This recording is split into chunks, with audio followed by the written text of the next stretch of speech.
ഇപ്പോൾ നമുക്ക് ദൃശ്യങ്ങളിൽ കാണാം, ഇവിടെ ചികിത്സയിൽ കഴിയുന്ന ആളുകളുടെ പേരുകൾ പ്രദർശിപ്പിച്ച ബോർഡാണ് ഇത്. ഇവരുടെ ബന്ധുക്കളോ അല്ലെങ്കിൽ മറ്റുള്ളവരൊക്കെ വരികയാണെങ്കിൽ അത് തിരിച്ചറിഞ്ഞതിന് വേണ്ടി അവർക്ക് പരിശോധിക്കുന്നതിന് വേണ്ടിയും ഒക്കെ തന്നെയാണ് ഈ ഒരു ബോർഡ് ഈ ഭാഗത്ത് തന്നെ സ്ഥാപിച്ചിരിക്കുന്നത്. തൊട്ടിപ്പുറത്ത് ഇവിടുത്തെ മരണസംഖ്യയും കൃത്യമായി തന്നെ കാണിച്ചിരിക്കുകയാണ്. ഏതായാലും നിലവിൽ രോഗികളൊന്നും തന്നെ ഇങ്ങോട്ടേക്ക് എത്തിക്കൊണ്ടിരിക്കുന്നില്ല എന്നുള്ളതാണ് നമുക്ക് നൽകാൻ കഴിയുന്ന വിവരം. നിലവിൽ ഇവിടെയുള്ള രോഗികളെല്ലാം തന്നെ നിലവിൽ വലിയ ബുദ്ധിമുട്ടില്ലാതെ ഇവിടെ ചികിത്സയിൽ കഴിയുന്നു. അവർക്ക് വേണ്ട സൗകര്യങ്ങളൊപ്പം തന്നെ ട്രീറ്റ്മെന്റും എല്ലാം തന്നെ ആശുപത്രിക്ക് നൽകാനും കഴിയുന്നു എന്നുള്ളതാണ് നമുക്ക് മനസ്സിലാക്കാനായി സാധിക്കുന്നത്.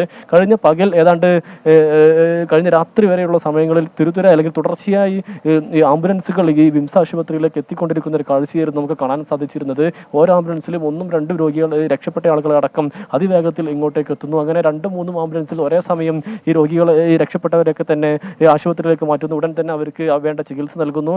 അങ്ങനെ വലിയ രീതിയിലുള്ള ഒരു ചികിത്സാ സംവിധാനമായിരുന്നു ഈ വിംസ് ആശുപത്രിയിൽ ഒരുക്കിയിരുന്നത് എന്നുള്ളതാണ് വളരെ പ്രധാനപ്പെട്ടതായിട്ടുള്ള കാര്യം. അതുകൂടി നിലവിൽ ഏറെ ആശ്വാസകരമായിട്ടുണ്ട്. അതോടൊപ്പം തന്നെ ഇവിടെയുള്ള രക്ഷാപ്രവർത്തകർ, ഒപ്പം തന്നെ നാട്ടുകാർ, മറ്റുള്ള സന്നദ്ധ പ്രവർത്തകർ എല്ലാവരും തന്നെ ഈ ആംബുലൻസ് വരുന്ന ഘട്ടത്തിൽ ഇവരെ ഈ രോഗികളെ ഈ ആംബുലൻസിൽ നിന്ന് ഇറക്കുന്നതിന് മറ്റു വേണ്ടിയുള്ള എല്ലാ സൗകര്യങ്ങളും ചെയ്തു നൽകുകയും ചെയ്തു. അതോടൊപ്പം തന്നെ ഭക്ഷണവും മറ്റുമായി ഇവിടെ നാട്ടുകാരും എല്ലാവരും തന്നെ ഇവിടെ കൂടെ കൂടുന്ന ഒരു സാഹചര്യം ഉണ്ടായി എന്നുള്ളതാണ്. ഏതായാലും വളരെ 133 ആളുകൾ വളരെ വേഗത്തിൽ തന്നെ ഇങ്ങോട്ടേക്ക് എത്തിക്കാൻ കഴിഞ്ഞു. അതിൽ 8 പേരാണ് നിലവിൽ 11 പേരാണ് വിംസ് ആശുപത്രിയിൽ മരണമടഞ്ഞത്. അതിൽ കൂടുതൽ പേരും മൃതദേഹമായിരുന്നു ഇങ്ങോട്ടേക്ക് എത്തിയത് എന്നുള്ളതാണ് എടുത്തു പറയേണ്ടിയിരിക്കുന്ന ഒരു കാര്യം.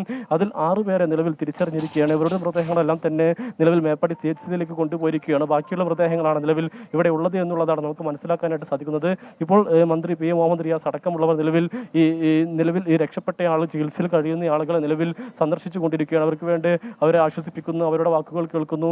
അങ്ങനെ പലവിധമായിട്ടുള്ള പരാതികളാണ് ഈ രക്ഷപ്പെട്ട ആളുകൾ ഇപ്പോൾ ഉയർത്തുന്നത്. പ്രത്യേകിച്ച് അവരുടെ സങ്കടങ്ങൾ, നേരത്തെ എല്ലാ സമ്പാദ്യവും ഒരുക്കൂട്ടി വെച്ച വീട് അത് പൂർണ്ണമായും ഒലിച്ചു പോകുന്നു. കൂടെ ഉണ്ടായിരുന്ന ഉറ്റവർ എല്ലാവരും തന്നെ നഷ്ടപ്പെട്ടു പോകുന്നു. അങ്ങനെ വളരെ ഹൃദയഭേദമായ വാക്കുകളാണ് അവരിൽ നിന്ന് നമ്മൾ കേട്ടത്. ഈ ജീവൻ തിരിച്ചു കിട്ടിയത് അപ്പുറത്തേക്ക് അവർക്ക് വേണ്ടപ്പെട്ടവർ, ഉറ്റപ്പെട്ട കൂടെ ഉണ്ടായിരുന്നവർ, അവരെക്കുറിച്ച് വിവരങ്ങളില്ല. ഒരാഴ്ചക്കാലത്ത് സമ്പാദിച്ചു കൂട്ടിയതെല്ലാം നഷ്ടപ്പെട്ട അങ്ങേയറ്റം നിസ്സഹായരായ മനുഷ്യരാണ് അവിടെയെങ്ങും.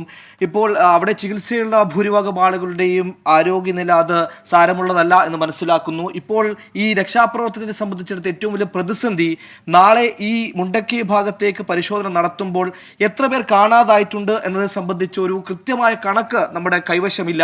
ഇത്തരത്തിൽ അവരുടെ കൂടെ ആരെങ്കിലും ഉണ്ടായിരുന്നോ അല്ലെങ്കിൽ ആരെയൊക്കെ കാണാതെ നടക്കുമ്പോൾ ഏതെങ്കിലും തരത്തിലുള്ള വിവരശേഖരണത്തിലുള്ള സാധ്യത ഈ ഘട്ടത്തിൽ അവിടെ തേടാൻ പറ്റുന്നതാണോ? അങ്ങനെ എന്തെങ്കിലും സാധ്യത തേടുന്നുണ്ടോ?